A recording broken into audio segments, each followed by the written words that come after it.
샬롬, 새로운 한 주가 시작되었네요. 오늘도 6월 22일 아재의 게으른 아점 묵상 고린도전서 14장 1절부터 19절까지의 말씀 함께 나누겠습니다.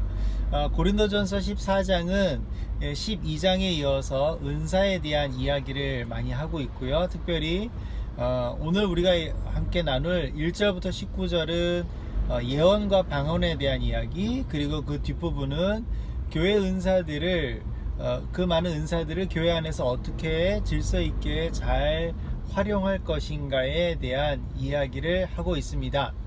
네, 오늘 사도 바울이 이렇게 시작을 하네요. 사랑을 추구하며 신령한 것들을 사모하되 특별히 예언을 하려고 하라 라고 이야기하고 있습니다.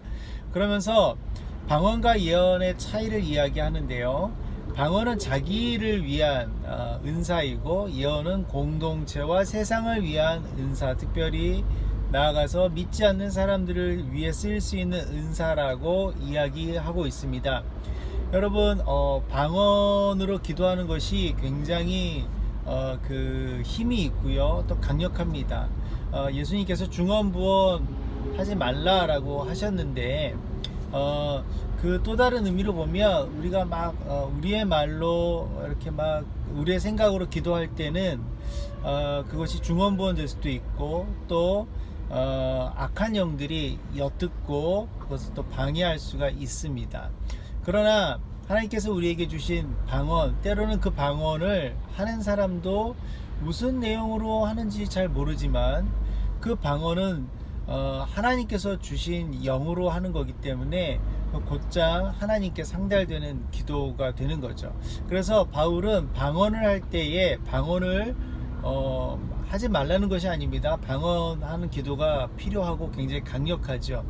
그래서 방언할 때 더 강구해야 할 것은 통역도 할 수 있게, 통역도 필요한 것을 이야기합니다. 그래서 자기가 기도하는 것에 대한 방언으로 기도하는 것에 대한 통역, 혹은 공동체 안에서 누군가 방언으로 할 때에 그것을 통역해 줄 수 있는 은사, 이 통역의 은사도 중요하다라고 사도 바울은 이야기합니다. 그러나 이 방언 기도는 자신, 개인을 위한 기도인 것이죠. 사도 바울은 그것도 중요하지만 나아가서 예언의 은사가 더 중요하다라고 오늘 이야기하고 있습니다. 예언은 말 그대로 우리가 되게 쉽게 생각할 수 있는 것은 앞날에 대해서 어떠한 것을 미리 말해주는 것, 그것을 우리가 예언이라고 우리가 흔히 생각하죠. 그래서 누군가 예언을 해준다 그러면 우리가 굉장히 많은 관심을 갖고 또 그 예언을 받고자 또 노력하시는 분들도 있습니다. 그것도 예언이죠. 그러나 그것이 예언의 전부는 아닌 것입니다. 더 큰 의미의 예언은 무엇이냐면 하나님의 말씀이 위탁되어서 그것을 대언하는 것, 그것이 예언입니다. 그래서 어떤 경우에는 미래에 대해서 자세한 것들을 이렇게 예지해주는 예언도 있지만, 그 사람의 어떤 상태와 어떤 정서와 심리에 대한 하나님의 위로의 말씀도 있을 수가 있는 것이고요. 또 과거의 문제를 해결하기 위해서 하나님께서 베풀어 주시는 어떤 메시지가 예언으로 나올 수도 있는 것입니다. 그래서 예언은 단순하게 뭐 앞날을 이렇게 저렇게 지시하는 내용이라기보다는 우리 삶의 전체, 혹은 이 시대와 역사 가운데서 하나님께서 지금 어떠한 마음과 어떠한 생각을 갖고 계시고 우리와 어떻게 함께하고 싶어 하시는 것인가를 메시지로 풀어주시는 것, 그것이 바로 예언이라고 할 수 있습니다. 그래서 우리가 각 사람에게 저는 다 예언의 은사가 있다라고 저는 믿습니다.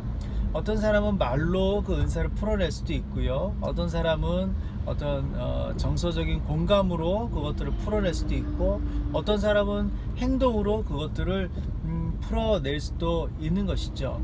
자, 이렇게 예언하는 기도들, 이 예언의 행위들이 오히려 공동체를 더 강건하게 하고 또 지체들을 강건하게 할 뿐더러 나아가서 교회 울타리 밖에 있는 믿지 않는 사람들에게도 믿음을 권유할 수 있고 믿음의 자리로 초대할 수 있고 또 그들에게 믿음을 전하고 믿음을 강건하게 세울 수 있는 굉장히 중요한 통로와 역할을 할 수 있는 것이 예언인 것입니다. 우리 안에 그래서 사도 바울이 예언의 은사를 사모하라라고 이야기하고 있는 것이죠. 그래서 만마디 방언보다 5마디 알아들을 수 있는 말로 그 하나님의 메시지를 선포하는 것이 더 중요하다라고 이야기하고 있습니다. 자, 조금 다른 결이 될 수도 있지만 교회 안에 교회들의 언어들이 있습니다. 그런데 그것을 너무 오랫동안 우리끼리만 사용하다 보니까 이제는 교회 밖 사람들이 그 언어를 알아듣지 못하는 경우들이 생겨요. 그래서 무슨 일이 일어나냐면 교회와 교회 밖이 서로 소통이 안 되는 현상까지도 일어나고 있습니다. 바로 사도 바울이 이 고린도전서 14장에서 걱정하는 일들인 것이죠.